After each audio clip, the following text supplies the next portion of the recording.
So very good evening all the participants.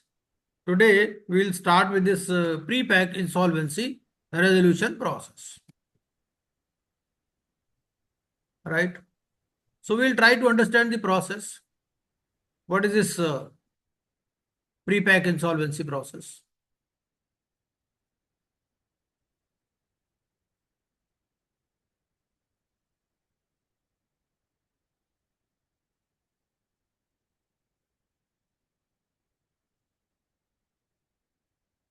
Okay. So how this started? This insolvency process, pre-packaged insolvency resolution process, how it started? As you know, COVID came in 2020, and this process, the government realized that, okay, this MSME sector could face a setback because of this COVID. So they said that, okay, let us start this pre-pack insolvency resolution process. So it was introduced by way of an ordinance on 4th of April 2021, and then it was incorporated into this insolvency code under chapter 3A. So 54A to 54O. And the regulatory framework, these regulations, they became applicable on 9th of April 2021. Came because of COVID, and naturally the MSME sector was deeply impacted. Because government, this MSME sector generates lot of employment, so the government designed this particular process, this PPIRP, tailor made for micro, small and medium enterprises. Now, how this pre-pack insolvency works? I hope my presentation is visible to you. I have already shared this file with you. I hope it is visible. Yes, sir. Yes. So this pre-pack process, just a minute.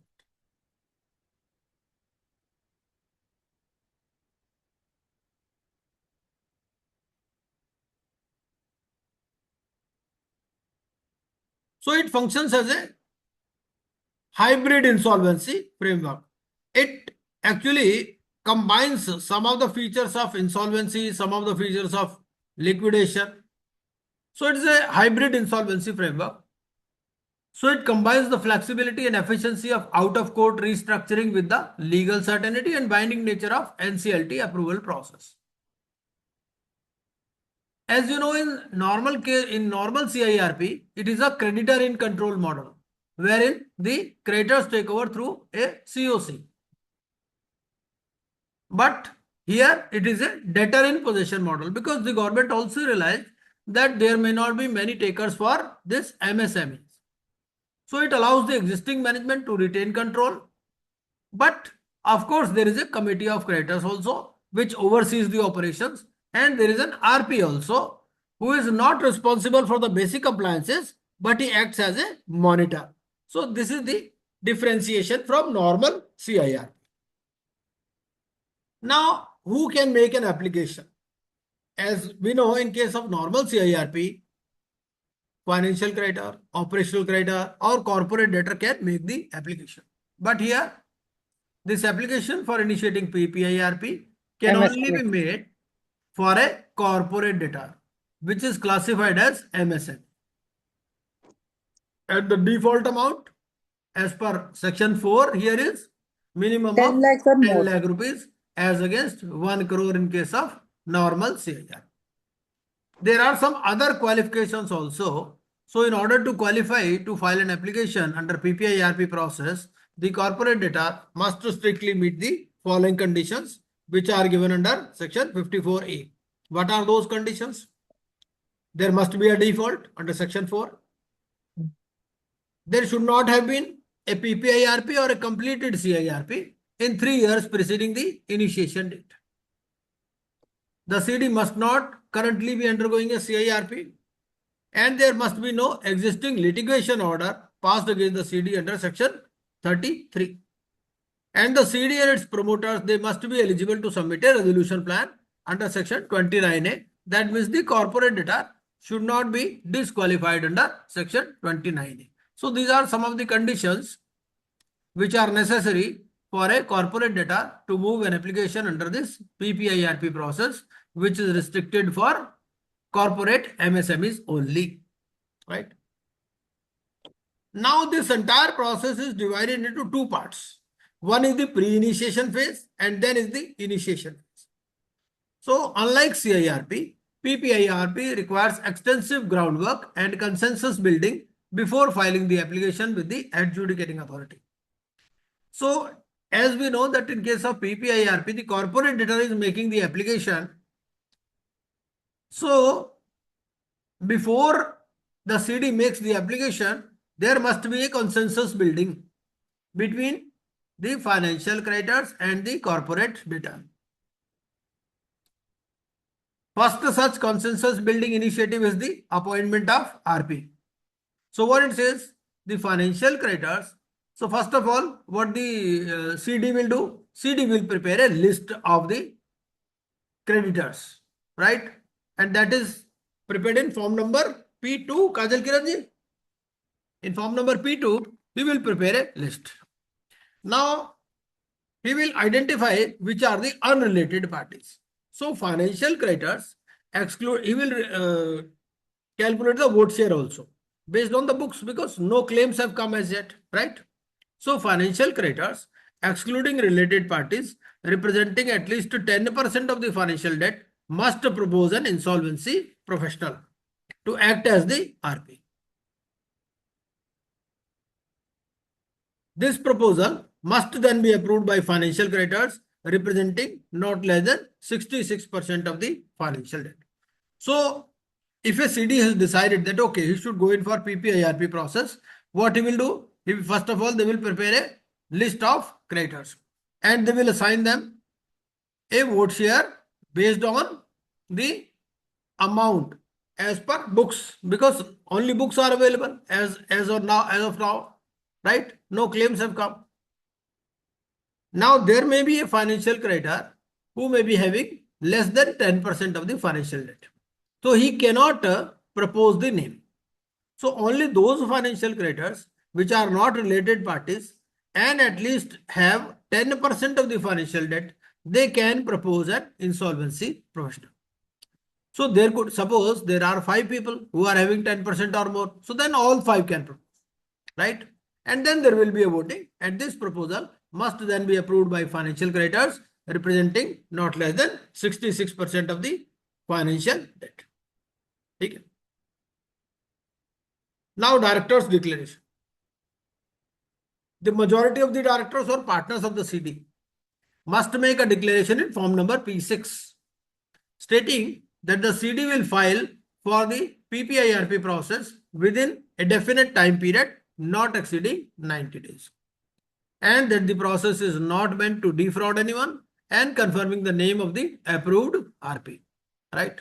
So up to this point it is clear. So what the CD is doing? CD will first assess whether it is required to, whether it is eligible to make an application and these are the conditions. There must be a default, no PPIRP or completed CIRP in the 3 years. CD must not currently be undergoing CIRP, no existing litigation order, liquidation order, and then promoter, CD and its promoters are eligible. Once they are eligible, he will prepare a list. Those having 10% or more of the financial debt, unrelated parties, they can propose the name and with 66%, they can approve the name of the RP. Another point, then majority of the directors, they will sign a declaration. They will make a declaration and there is a specified form for declaration. Form number is P6 stating that the CD will file for the PPIRP within a definite time period not exceeding 90 days and that this process is not meant to defraud anyone and confirming the name of the approved RP. So this much up to this point it is clear. Amandeep Kaur ji? Yes sir clear है। Sir एक question है छोटा सा sir. हाँ पूछिए पूछिए। आपने बोला कि इसमें अभी क्लेम्स तो आए नहीं जो अपने हाँ। फाइनेंशियल के बेस पे लिस्ट तो बुक की बेस पे। हाँ अगर ये एमएसएमई अगर रियल एस्टेट डेवलपर है कुछ है तो अगर होम बायर्स भी हैं वहां पे तो कैन बी ए सिनेरियो। हाँ हो सकता है, एआर का तो अपॉइंटमेंट हो जाएगा ना उसमें। तो उसमें एआर अपॉइंट हो जाएगा। हाँ एआर होगा। हाँ ठीक है सर, ठीक है। Now shareholder resolution. Another step in the process is members of the CD, they must pass a special resolution, right? Or by 3/4 majority in case of LLP, approving the initiation of the process. ठीक है, तो declaration हो गया, then special resolution, base resolution plan.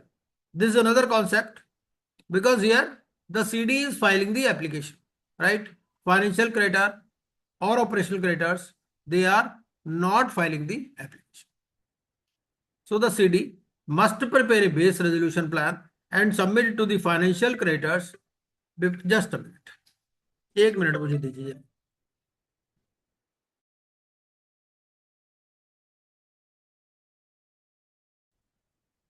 Yes. So members of the CD, they must pass a special resolution. Up to this we have covered. Or 3/4 majority in case of LLP. So they will also approve the initiation of this PPIRP process. Another point is base resolution plan. So CD here must prepare a base resolution plan and submit it to the financial creditors before filing the application. So what the financial creditors are approving before the application is filed? They are approving the name of the RP, right? And they are also approving the base resolution plan. So this embodies the pre-pack element, ensuring a settlement is negotiated prior to court proceedings. So before the matter goes to NCLT, the base resolution plan is submitted to the financial creditors.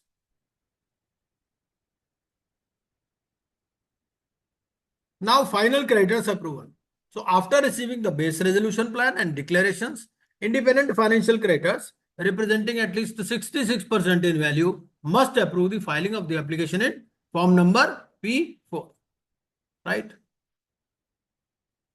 तो सबसे पहले क्या देखेंगे? सबसे पहले ये देखेंगे कि he is entitled to file an application. Conditions are given in section 54A. The CD will prepare a list. 10% of the unrelated financial creditors can propose, and with 66% they can approve the name of the RP, right? Then special resolution or resolution by 3/4 majority in case of LLP. Then approval by financial creditors. Base resolution plan is prepared and that also is approved. यहां तक process clear है या इसमें कोई doubt है? विवेक शर्मा जी.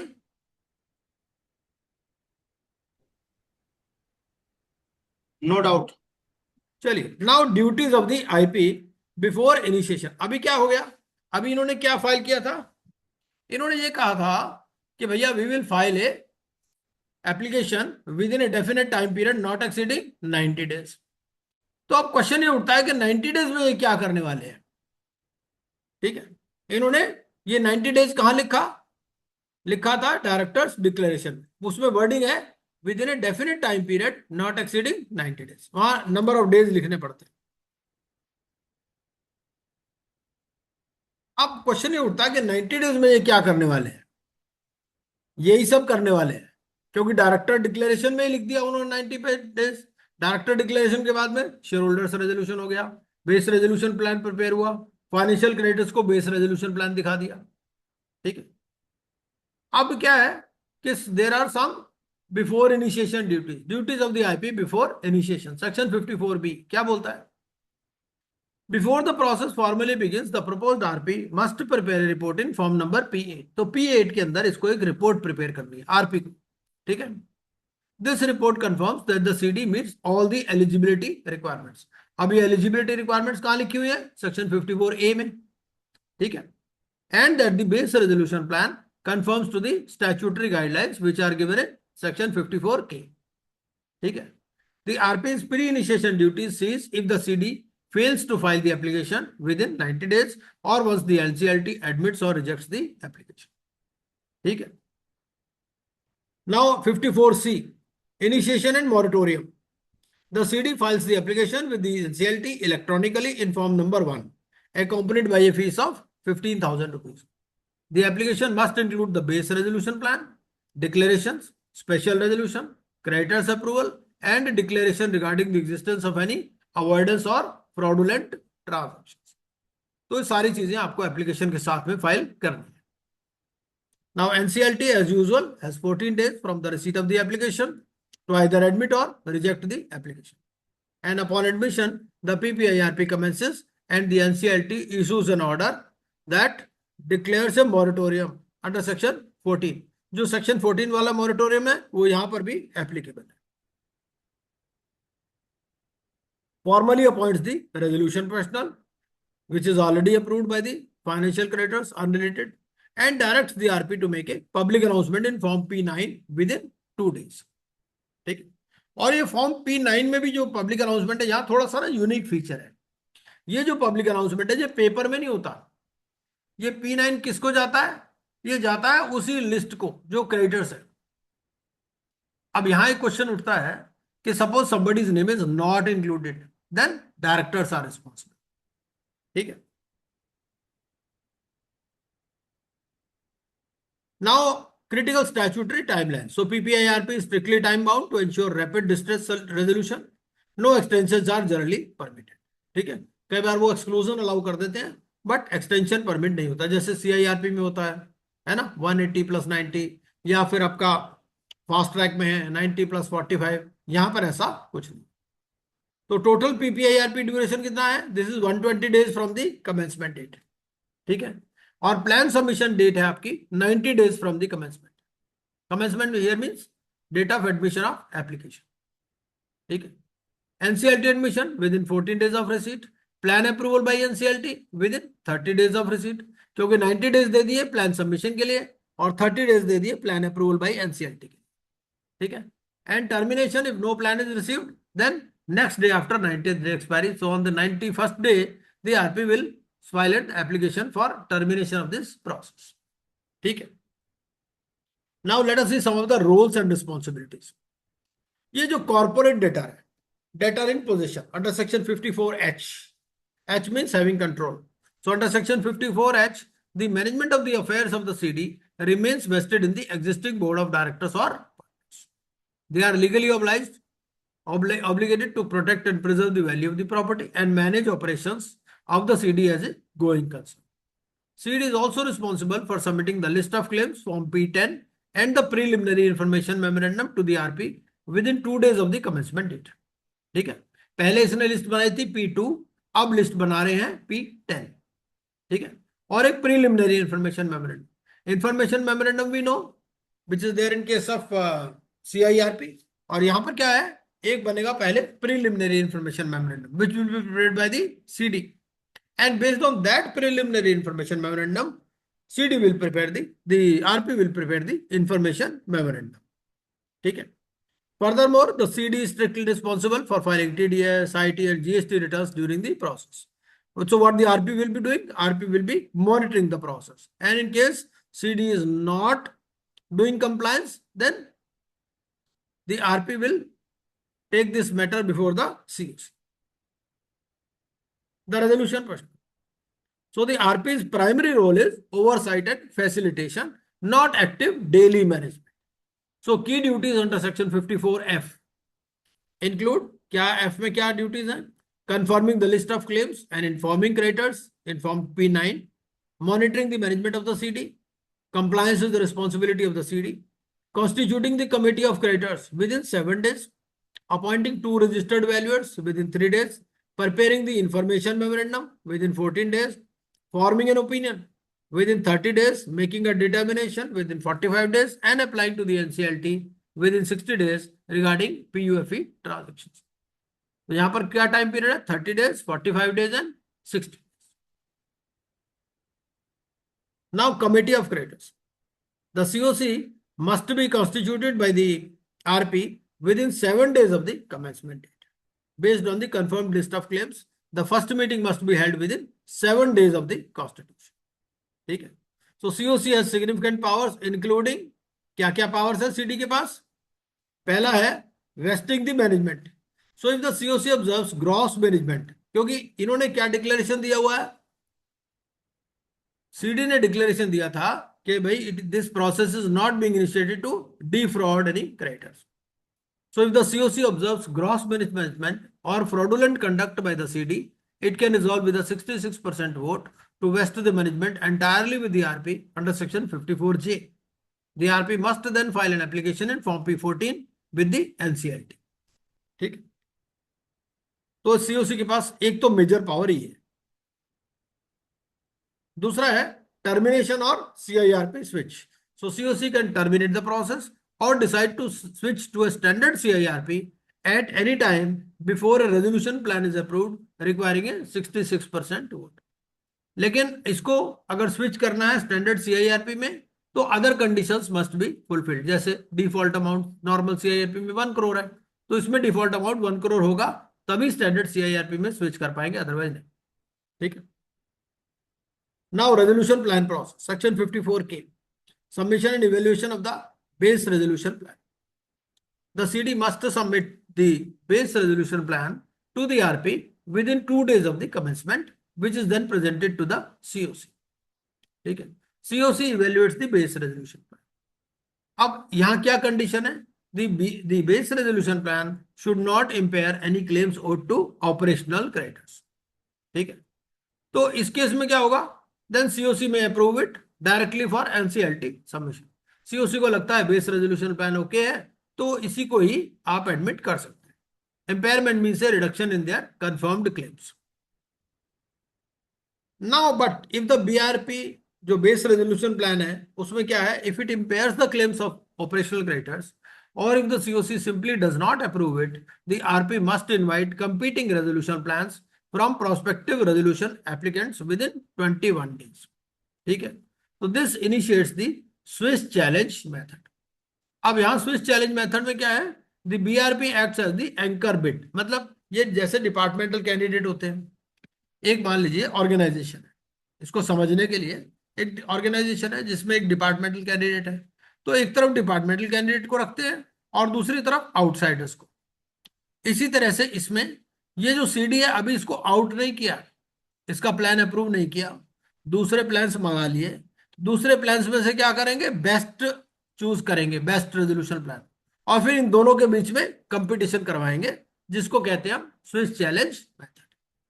ठीक है, so BRP जो बेस रेजोल्यूशन प्लान है, it acts as the anchor bid. The COC establishes an evaluation matrix with specific scoring parameters and a tick size, minimum required improvement score to evaluate competing plans. The competing plan with the highest score is selected. Now, if the highest scoring competing plan is not significantly better, ठीक है, then the base resolution plan, a competitive environment process, improvement process occurs between the CD revising the base resolution plan and the third party resolution applicant until one fails to improve by the required tick size.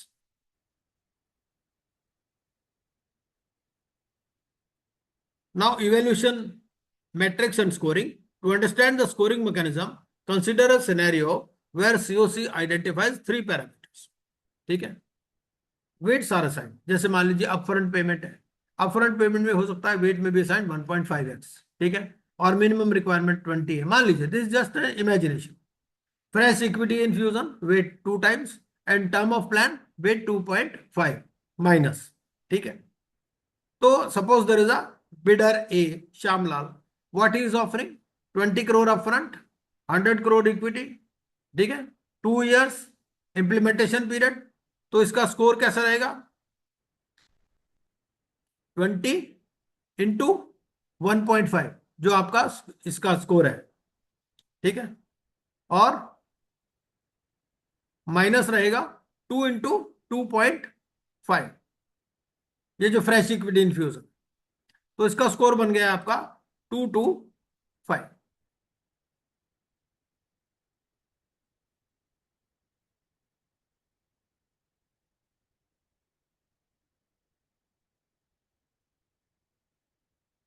अब एक bidder है, दूसरा bidder B, 22 crore upfront offer कर रहा है, 110 crore equity है और 2 years है. तो इसका स्कोर बन जाएगा मान लीजिए 248. बिडर C है, इसका स्कोर, ये प्लान रिजेक्ट हो जाएगा क्योंकि ये 20 करोड़ ऑफर नहीं कर रहा है ना, 15 करोड़ अपफ्रंट ऑफर कर.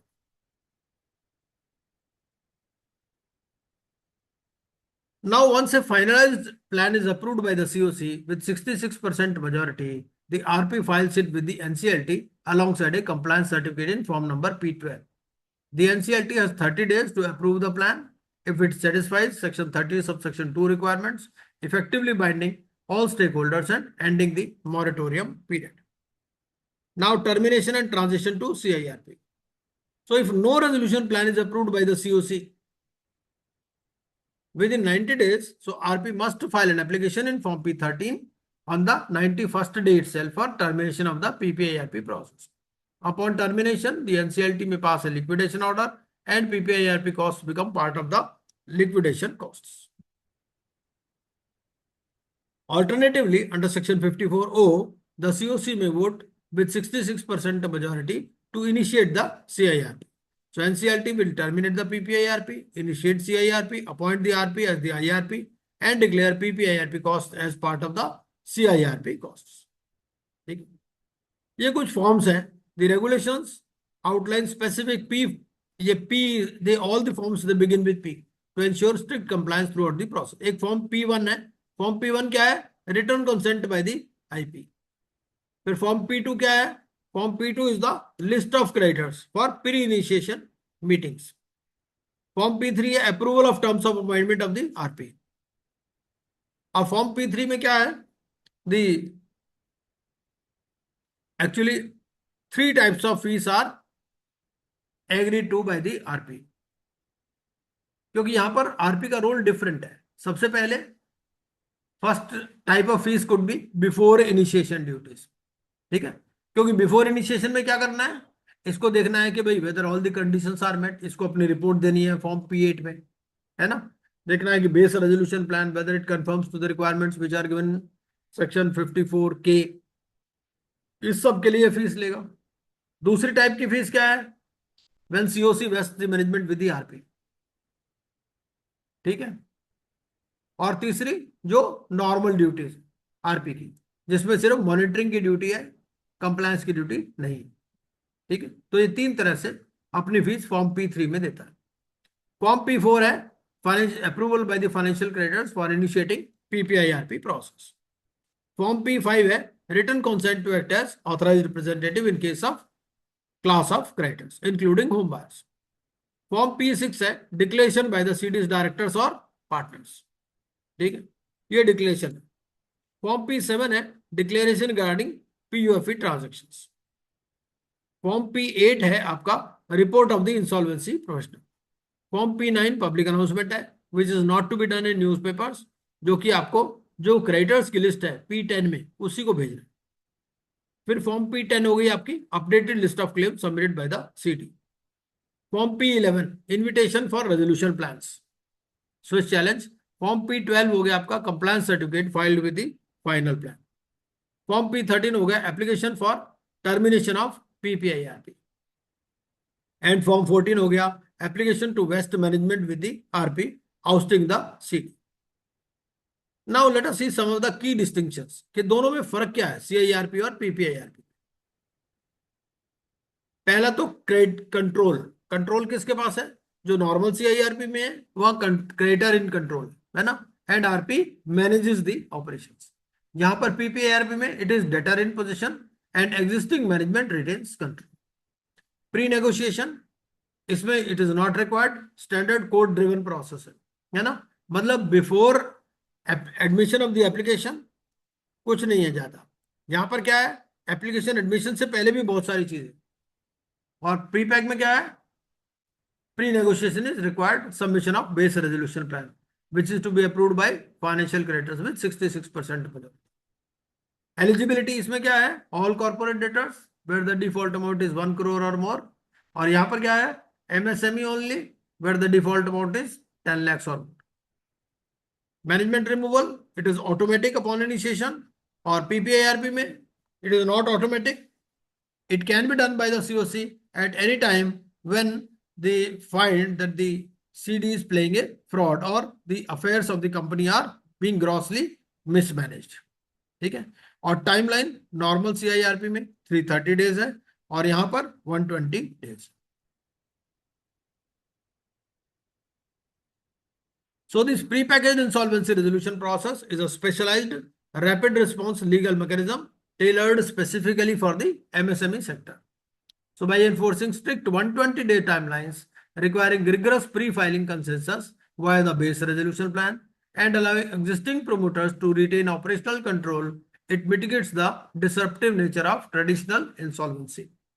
However, the framework safeguards creditors' interests through stringent oversight by the resolution professional, strict COC voting thresholds, and the looming threat of the Swiss challenge or a shift to liquidation or CIRP if the promoters fail to propose a viable, fair resolution. ठीक है. अब 54A to 54P को remember कैसे करना है? 54A, ए मतलब application, application by whom, ठीक है. So corporate debtors eligible for pre package insolvency resolution process, they can move the application. 54B क्या है? Before initiation duties of IP. So duties of the insolvency professional before initiation of PPIRP. 54C कैसे? C मतलब commencement ले लो या initiation ले लो, ठीक है. So application to initiate PPIRP, acceptance or rejection by the adjudicating authority. उसके बाद में 54D, D मतलब ड्यूरेशन, तो टाइमलाइन है for completion of PPIRP 120 days. उसके बाद में 54E आ गया, estoppel, moratorium, so declaration of moratorium and public announcement during PPIRP. 54F, F में क्या आ गया? Functions of RP. याद रखने के लिए आप अपने हिसाब से कुछ नया भी बना सकते हैं, ठीक है. या अगर आपको नहीं समझ में आ रहा तो इसको फॉलो कर सकते हैं, आपकी मर्जी है.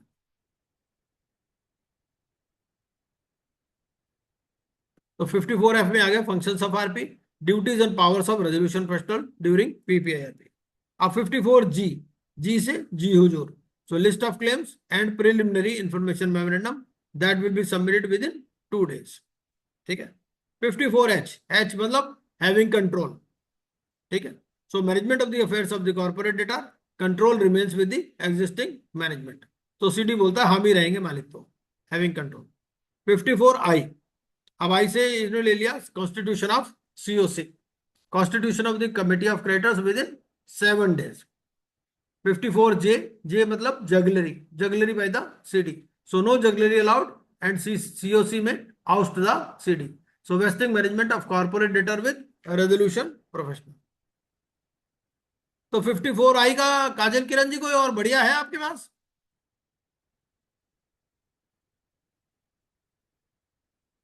No sir. कुछ और देख लीजिएगा, ग्रुप में डाल दीजिएगा. आई का मुझे भी कुछ समझ में नहीं आया तो मैंने COC डाल दिया सीधा. यस.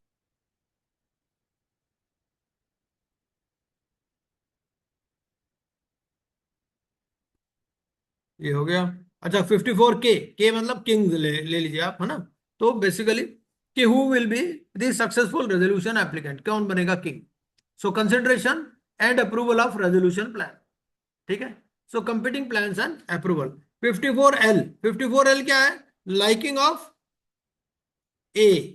लाइकिंग ऑफ ए मतलब बेसिकली ये भाई कौन सा प्लान अप्रूव होगा, which is to the liking of A. So approval of resolution plan by the adjudicating authority. 54M, M से मतलब मिलॉर्ड, अपील. तो अपील क्या है? Appeal against the order of the NCLT under section 54L.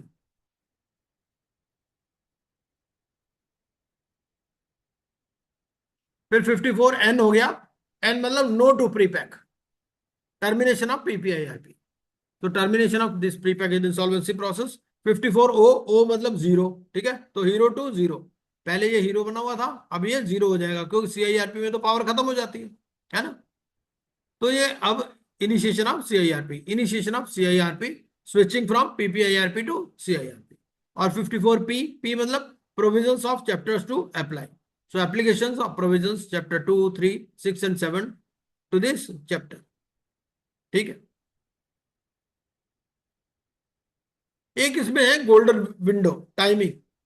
The RP has exactly 7 days from the commencement date to constitute the COC. 7 दिन के अंदर committee constitute करनी है. Then improvisation, contrast with this with CIRP. In CIRP the IRP has to manage the entity, but in PPIRP the COC's formation is the mechanism to check the debtor in possession. If the COC is not formed, RP has no boss to report to, leaving the process in a regulatory vacuum. ठीक है. Second is composition, the who is who. The COC is strictly for financial creditors. Exclusion rule, related parties of the corporate are strictly barred, even if they have 90% of the debt, they have zero voting power. Then improvisation logic. Unlike standard insolvency, where OCs might have a say if they meet certain thresholds, PPIRP, COC is a financial creditor only club. Why? Because the process is designed to be fast and FCs are deemed to have the best mechanism to negotiate the base resolution plan. Then voting and governance. The first meeting.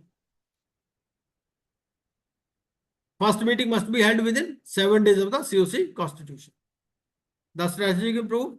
This meeting is the most crucial juncture in the 120 days timelines. The COC has two nuclear options they can exercise right here. पहला तो है the oust button, section 54J. So if the COC feels the CD is playing games, they can vote with 66% majority to take management control away from the promoters and hand it to the RP.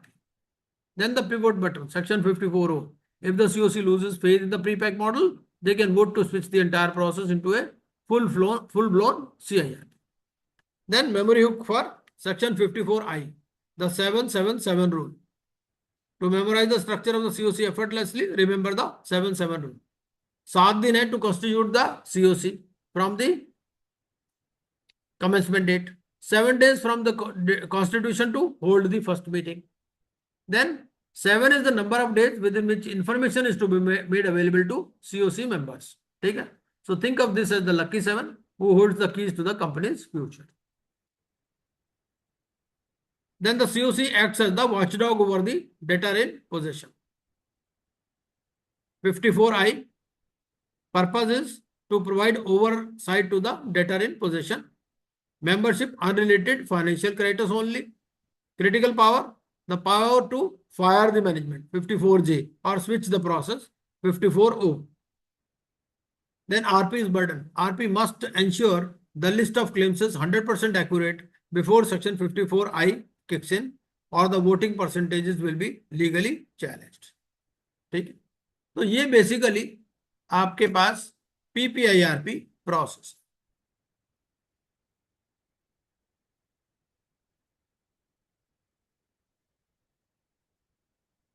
Okay. So I hope this PPT is visible. Is it visible? Yes. Yes, it is visible. Yes, sir, visible. तो section 54A to 54P ये मैंने यहाँ पर सारा process दोबारा से explain कर दिया. ये हमने पढ़ लिया. एप्लीकेशन कैसे लगानी है, एप्लीकेशन के बारे में दिया हुआ है. Application to adjudicating authority rules, prepack insolvency resolution process. Form होगा फॉर्म 1 अंडर रूल 4.1, फीस है 15,000 and you have to serve a copy to the board. और एप्लीकेशन के साथ में क्या लगाना है, डिक्लेरेशन, स्पेशल रेजोल्यूशन और resolution by 3/4 majority, approval of the financial creditors, name and return consent of IP. ठीक है. And is report form P8, declaration regarding existence of any PUFE transactions, audited financial statements for last 2 years and provisional financial statements for current year. ये सारे आपको documents लगाने हैं application के साथ.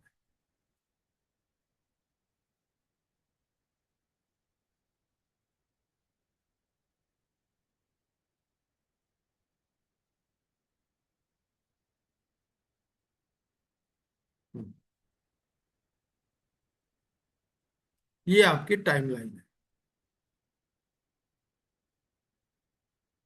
Once an application is admitted, 2 दिन के अंदर आपको पब्लिक अनाउंसमेंट करनी है.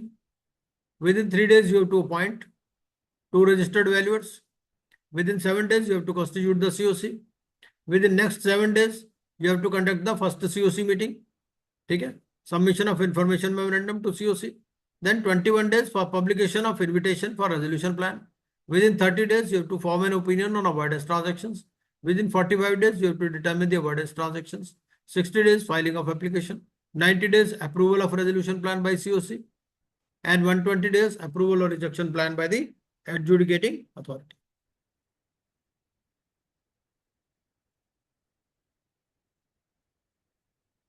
Invitation for resolution plans. ये इन्विटेशन, इससे पहले ये वाला देख लेते हैं हम जरा, एक बार ये देख लेते हैं, जस्ट बंद करते हैं।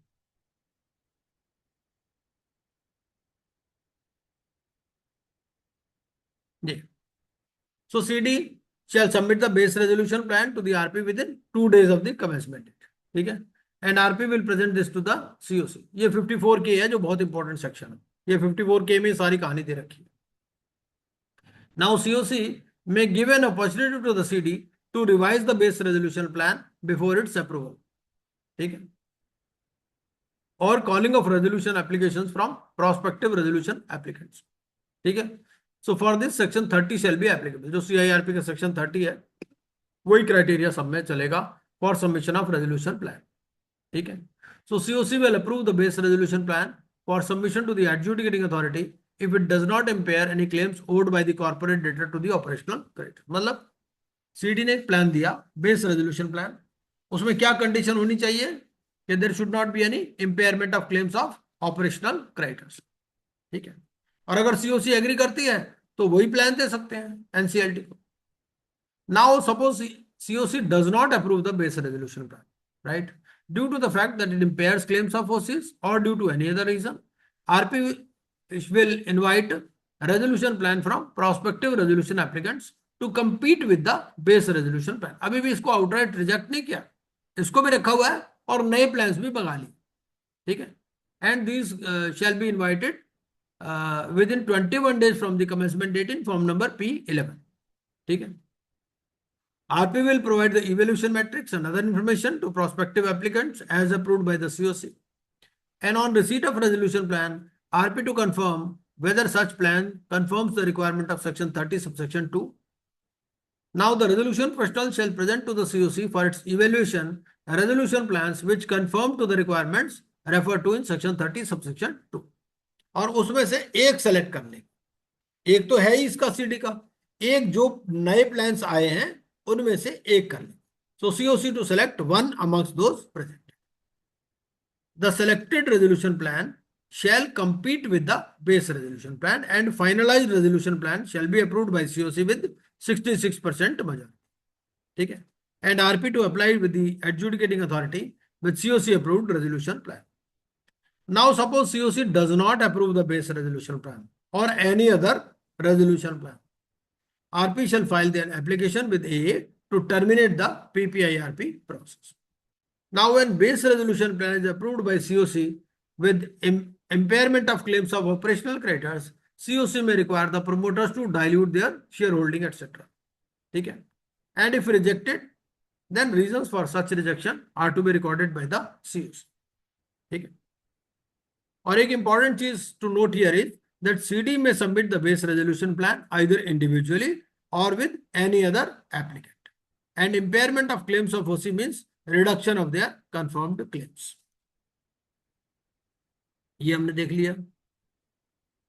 Now invitation for resolution plans, regulation 43। तो इसके लिए आप पर्टिकुलर्स पब्लिश करोगे यहाँ पर फॉर्म P11 में, फॉर्म CIRP में क्या होता है form G। The resolution professional shall publish brief particulars of the invitation for resolution plans in form number P11, ठीक है। Form P11 shall provide the last date for submission of resolution plan which shall not be less than 15 days, ठीक है। It shall not require any non-refundable deposit for submission of or along with the resolution plan। So form P11 shall state where the invitation for resolution plans can be downloaded or obtained from as the case may be। ये आप देखो मिलता जुलता है आपका regulation 36 से, ठीक है। It shall include the basis for evaluation, basis for considering a resolution plan significantly better than another resolution plan, tick size and the manner of improving a resolution। ये सारा आपको देना है फॉर्म P11 के। Now approval of resolution plan कैसे होगा? सबसे पहले CD क्या कर रहा है? CD shall submit the base resolution plan to RP and RP shall submit it to COC within 2 days of the commencement of the PPIRP, ठीक है।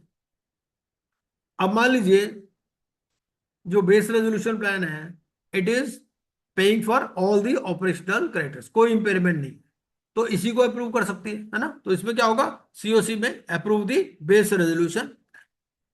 ठीक।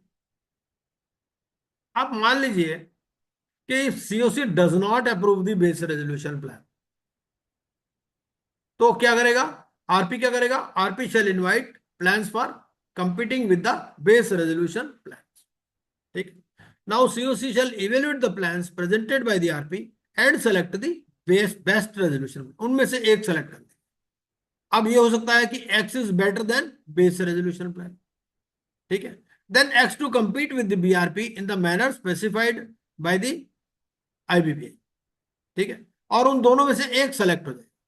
देन सीओसी में approve the selected plan and RP shall submit the approved plan to adjudicating authority which may by order either approve the resolution plan or reject the plan and terminate the PPIRP process।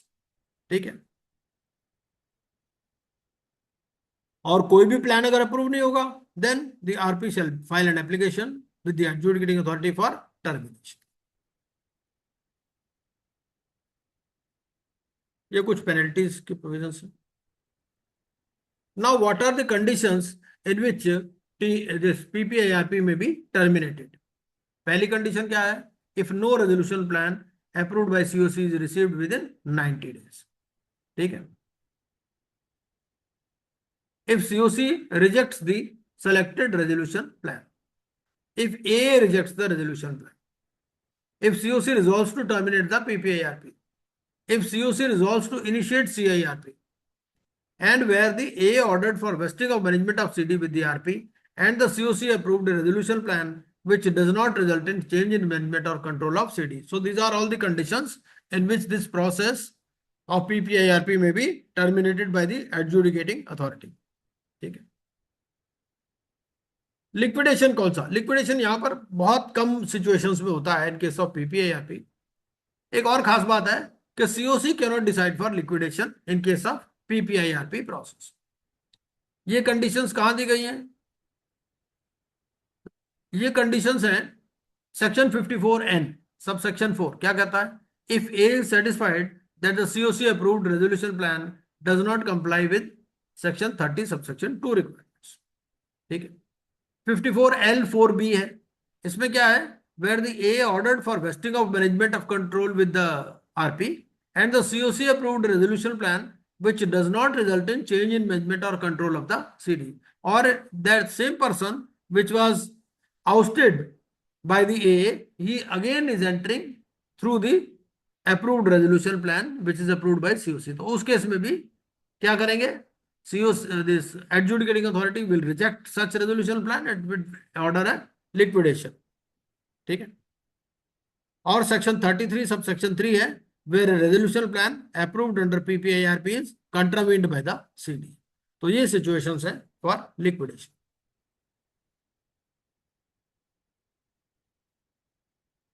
Now switch to CIRP section 54O। ये किन किन situation में होगा, CC at any time after initiation of PPIRP but before the approval of the resolution plan by 66% vote may resolve to initiate CIRP only if CD is eligible for CIRP। जैसे वहां 1 crore की limit है। RP to intimate A of the decision taken by COC to initiate CIRP against the CD। ठीक है। So A shall by order terminate the PPIRP, appoint RP under PPIRP as IRP, declare that PPIRP costs shall be included in IRP costs, and order of A shall be deemed to be an order of admission under section 7 and CIRP shall commence from the date of such order। ये है section 54O। ये तो case study से इसको बात कर सकते हैं।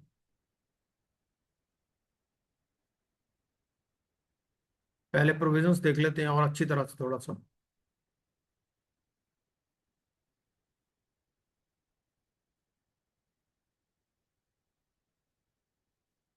ये वो जो एग्जांपल दे रखा था,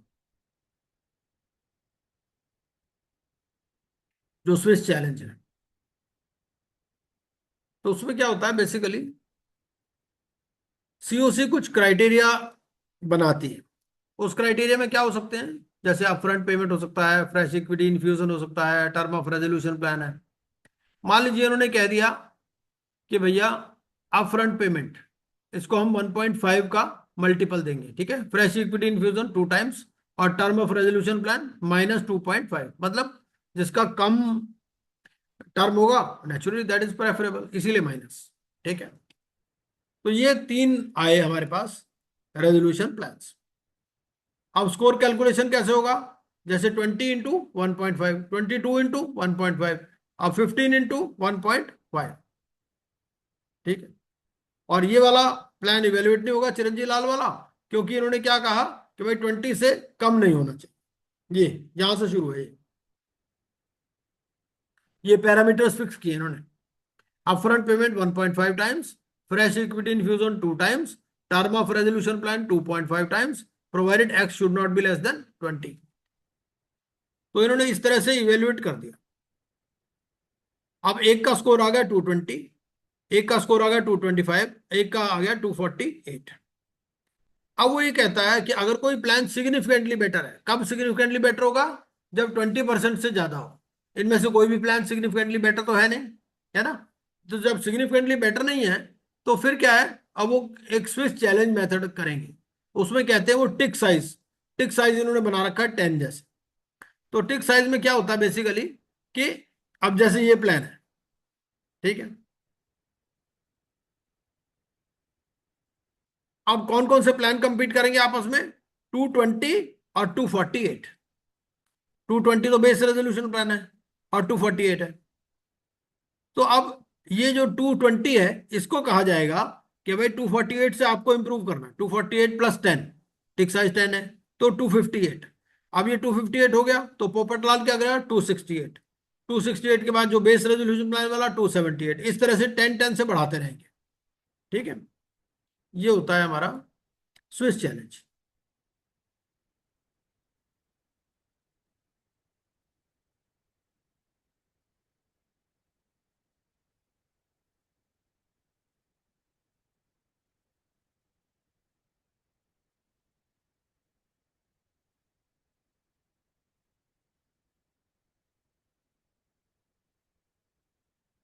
ये एमएसएमई का क्राइटेरिया दे रखा है आपके सिलेबस में जो एप्लीकेबल है।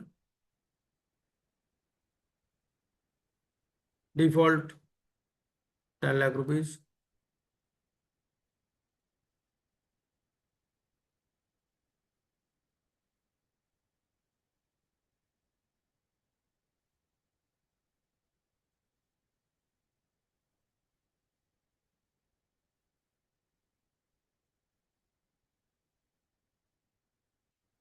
अब आप बताइए कुछ समझ में आया या नहीं पीपीआईआरपी? सबसे पहले क्या करना है इस केस में? जो नए स्टूडेंट है वो आंसर करेंगे, ताकि मुझे समझ में आए किसको समझ में आया किसको नहीं आया। विवेक शर्मा जी, अमनदीप कौर जी। जी सर सर। पहले देखेंगे डिफॉल्ट अमाउंट कितना है, सेकंड कौन सी कंपनी, नेचर ऑफ कंपनी देखेंगे एमएसएमई में है कि नहीं है। हाँ ठीक है। हाँ हाँ। अ, उसके बाद सर हम्म। इसके लिए इसमें एप्लीकेशन सिर्फ अपना फाइनेंशियल क्रेडिटर ही फाइल कर सकता है। नहीं, कॉर्पोरेट डेटा। हाँ, कॉर्पोरेट डेटर कर सकता है, जिसमें कॉर्पोरेट डेटर फाइनेंशियल डेटर्स होंगे। हम्म और इसमें जो ये डेटा पोजेशन में रहता है, हम्म। एंड इसमें पावर जो रहती है पूरी की पूरी कंपनी के पास के पास ही रहती है। लगे। हाँ। हाँ जी, इन केस कंपनी अगर इन केस अगर अगर सीओसी को लगे, उसमें हम्म। एक्चुअली बेस बोर्ड, उसमें हम लोगों को जब हम हाँ। लोग ये फाइल करते हैं तो डायरेक्टर का डेक्लेरेशन, आरपी का नाम, बीआरपी वगैरह सबमिट करना पड़ता है, मतलब हम्म कि before filing application to NCLT. तो फिर हम्म। उस और सर सबसे उसके पहले क्या करेंगे?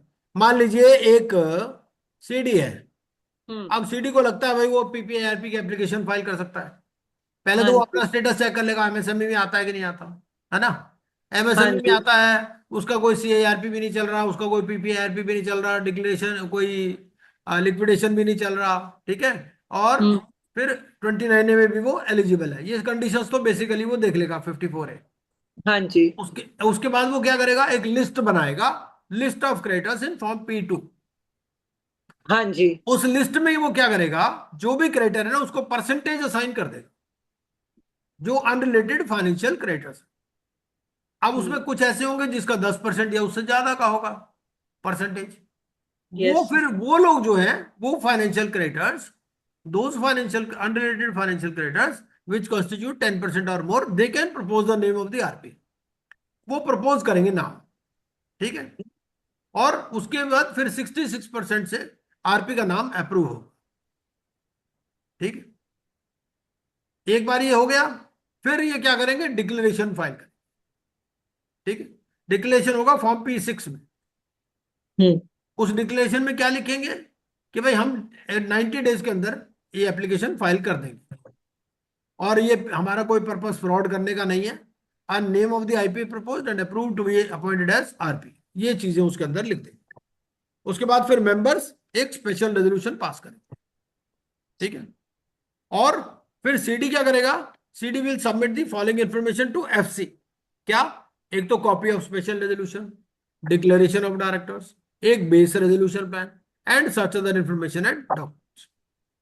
फिर सीडी एफसी का अप्रूवल लेगा, not being its related parties representing not less than 66% of the debt, ठीक है, in value of the financial debt due to such creditors for the filing of an application for PPIRP in form number P4। अच्छा, मान लीजिए कोई FC है ही नहीं, या सारे ही एफसी रिलेटेड पार्टीज हैं, तो फिर ओसी का अप्रूवल ले। ओसी। अच्छा। ऐसा भी हो सकता है ना कि कोई फाइनेंशियल डेट हो ही नहीं, या सारे ही हम्म। फाइनेंशियल क्रेडिटर्स जो रिलेटेड पार्टीज हैं, तो उस केस में आप फिर ओसीज का अप्रूवल।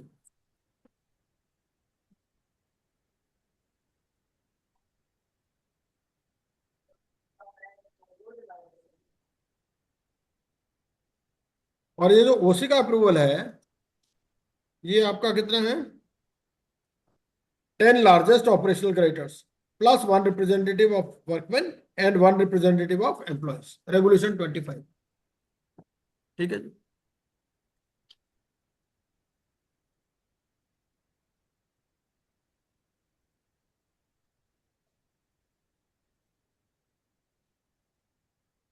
ये ये है regulation 20।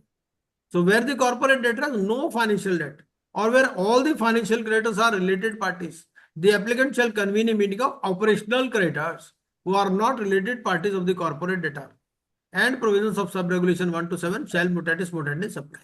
Committee with only operational creditors, 10 largest operational creditors by value, one representative elected by all workmen and one representative elected by all employees। जैसे वहां 18111 होता है ना CIRP में, तो यहाँ हाँ पर जी।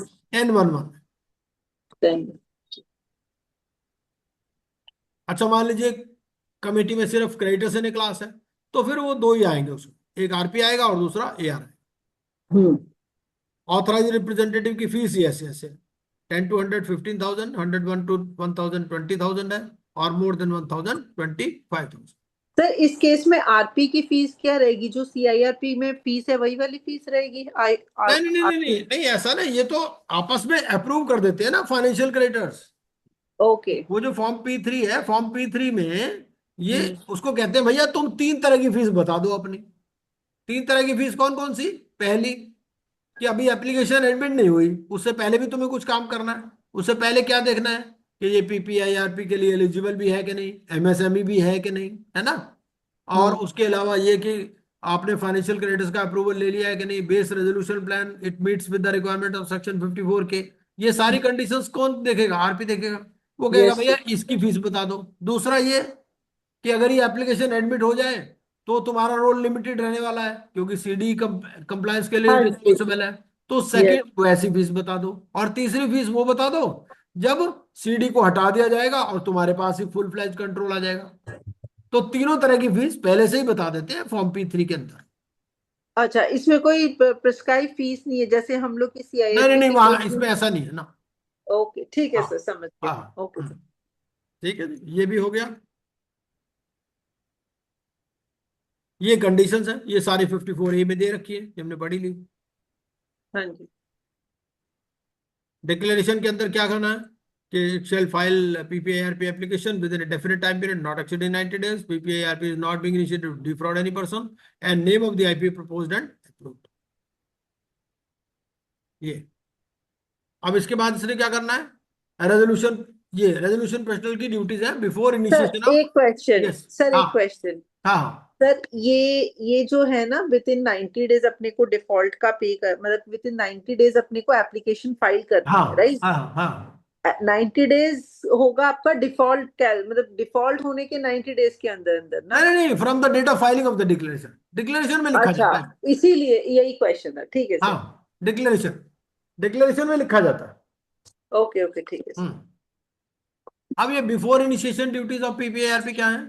सबसे पहले तो इसको फॉर्म P8 के अंदर रिपोर्ट बनानी है। क्या?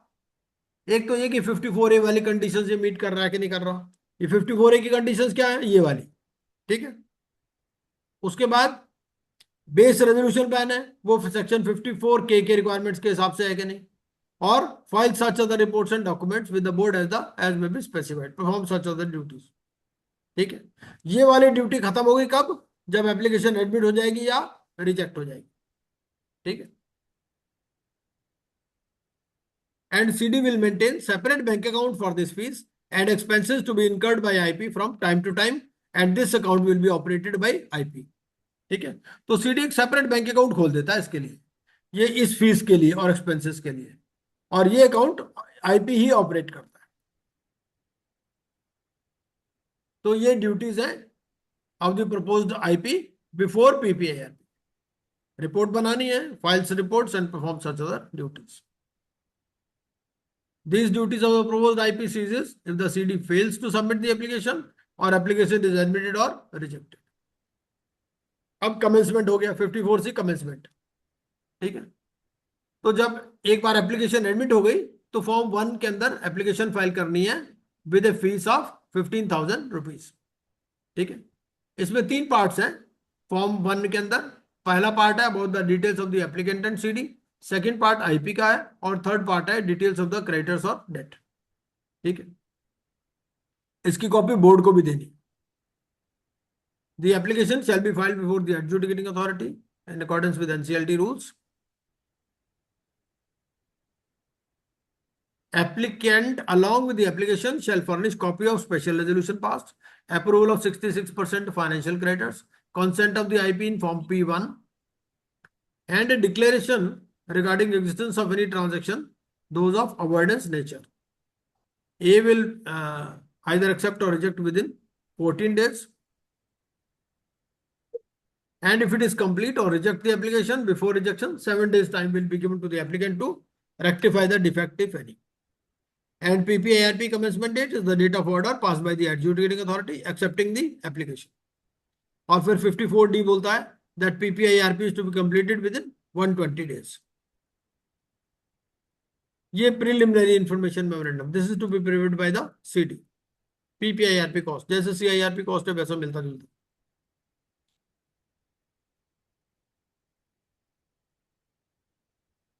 54E क्या है?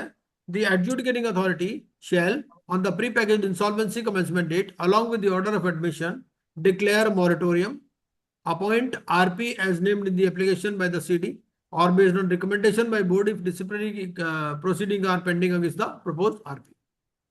ठीक है। RP appointed to cause public announcement within 2 days in form P9, ठीक है। And it shall be sent to every creditor listed in form P2, sent to information utilities and published on the website if any of the CD and the board, ठीक है। अब 54G क्या है? 54G है CD within 2 days of the commencement date। ये क्या करेगा? He will submit list of claims as updated as on the date of submission to RP in form P10 and preliminary information memorandum। और मान लीजिए उसमें कोई list में नाम नहीं दिया, उसके लिए CD रिस्पॉन्सिबल, ठीक है। If submitted list of claims or preliminary, क्योंकि यहाँ कोई पब्लिक अनाउंसमेंट पेपर में नहीं हो रही है ना, CD ने लिस्ट बना के दी है। If submitted list of claims or preliminary information memorandum is misleading, every director or person providing such misleading information shall be liable to every person who sustained loss due to such misleading information, and shall be liable to pay compensation to all such persons. If information is submitted without the knowledge of person, he will not be liable for action. ठीक है? And person who sustained loss may move to competent court for seeking compensation of loss sustained. ठीक है? Or CD will submit the base resolution plan to RP within 2 days of the commencement date, and RP to present this plan to COC. Section 54D 120 days की timeline बताता है, and RP shall submit resolution plan to A as approved by COC within 90 days, and when COC did not approve any resolution plan within period of 90 days, RP on the expiry of 90 days shall file an application with A to terminate the PPIRP process.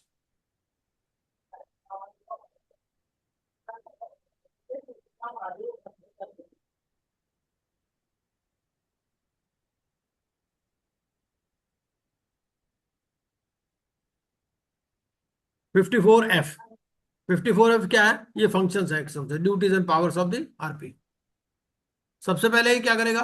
He will confirm the list of claim submitted by the CD in form P10. ठीक है? Based on the records of the corporate data, and RP shall confirm the details received in form P10. RP shall inform every creditor regarding its claim as confirmed by him and seek objections if any. ठीक है?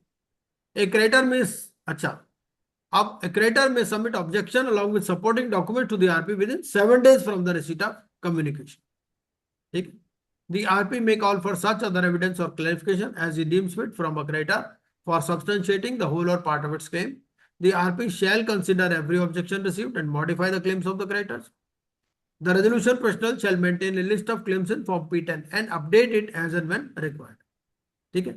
This Form P10 shall be available for inspection by the creditors, members, partners, directors, and guarantors of the corporate data, displayed on the website if any of the CD, filed with the board on its electronic platform, and presented at the meetings of the committee as and when updated.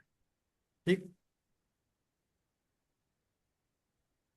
So RP will monitor the management of the affairs of the CD, and if there is any breach, then it will inform the COC.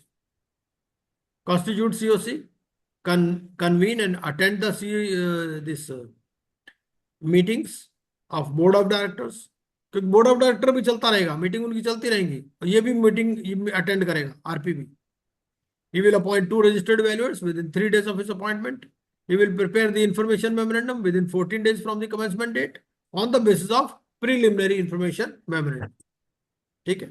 And he will file an application for avoidance, fraudulent or wrongful trading by 60th day. So 30, 45 and 60 days. Powers में क्या है? He has power to access the books and records kept by the CD and maintained at information utility or government authorities. He has the power to attend meetings of board of directors or partners. He can appoint accountants, legal or other professionals. ठीक है? 2 registered valuer इसने appoint करने within 3 days. He will collect all information relating to the assets, finances, and operations and payments for previous 2 years subsidy of the corporate debtor for determining the financial position of the corporate debtor and existence of any transactions. ठीक है? क्योंकि PUFE transactions तो इसको report करनी है ना. As on the, he will prepare the list of assets and liabilities as on the initiation date.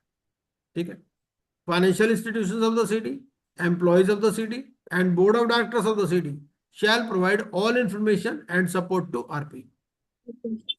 The fees of the RP and any expenses incurred by him for conducting the same shall be determined in such manner as may be specified.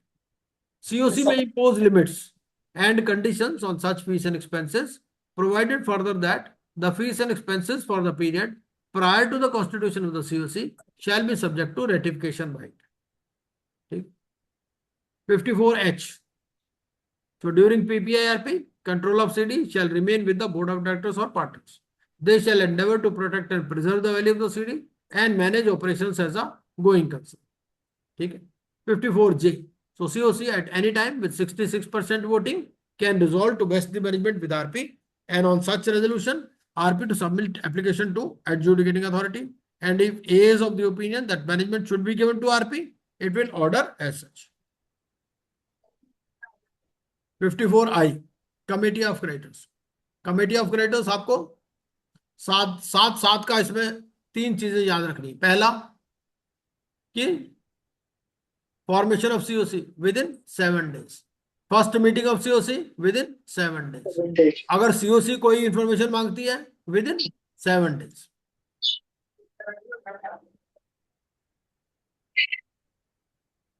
ठीक है।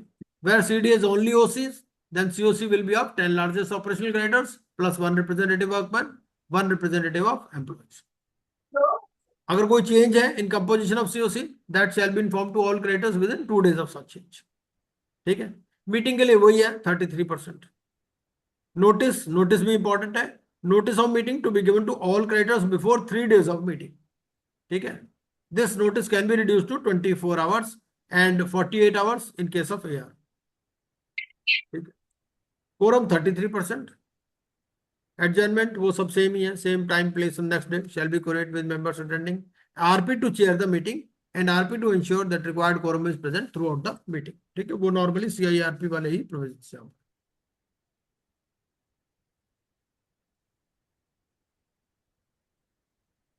Committee with creditors in a class।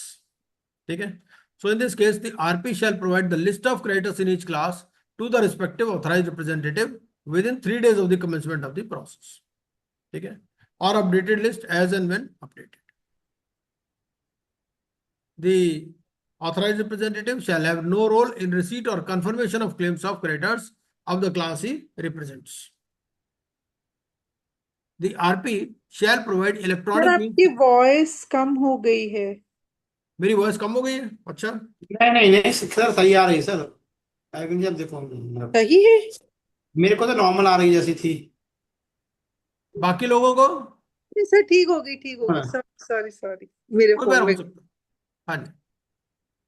So the voting share of a creditor in a class shall be in proportion to the financial net, which includes an interest at the rate of 8% per annum unless a different rate has been agreed to between the parties। ठीक है। ये सारा तो वो जो CIRP में है ना वही है, सेम ही है, इसमें कोई खास बात नहीं। ये एप्लीकेशन वाला हमने देख लिया। 54 की ये हमने पढ़ लिया, ये देख लिया हमने। सर इसमें कोई इम्पोर्टेंट केस लॉ है? केस लॉ हमारे सिलेबस में तो नहीं है ऐसे। Okay sir. PPIRP में एक्चुअली बहुत जो वैसे केसेस ही बहुत कम आए हैं इसमें। ओके PPIRP ना लोग ज्यादा प्रेफर नहीं कर रहे हैं। Okay sir. हम्म।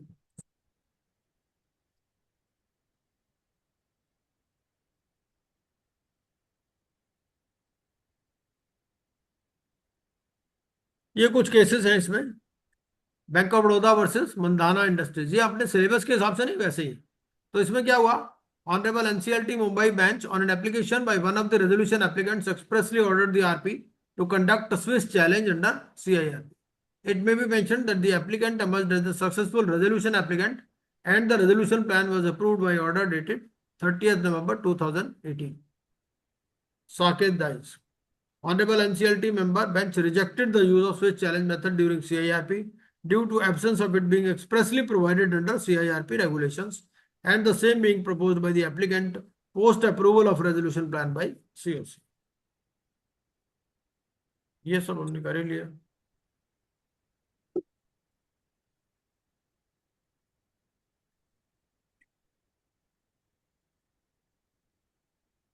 ये 54A है, ये टेक्स्ट है पूरा उसका। ये नोटिफिकेशन है 10 lakhs वाला।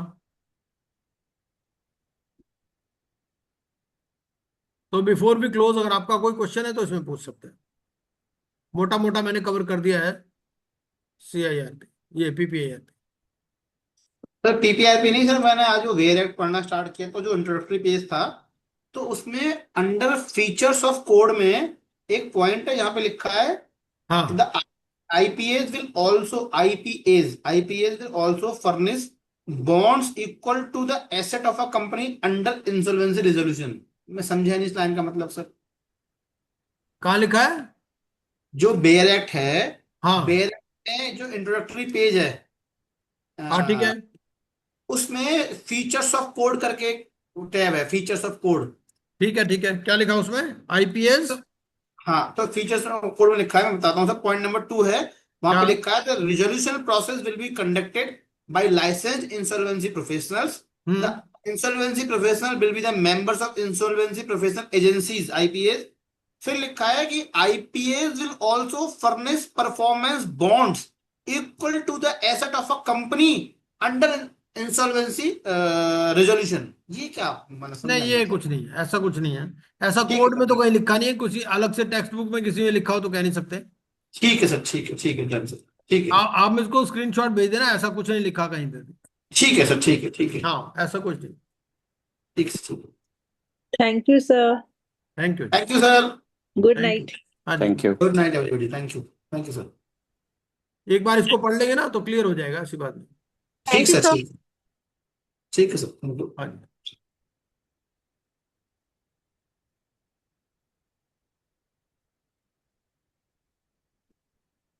Okay. Thank you sir. Thank you. Thank you sir.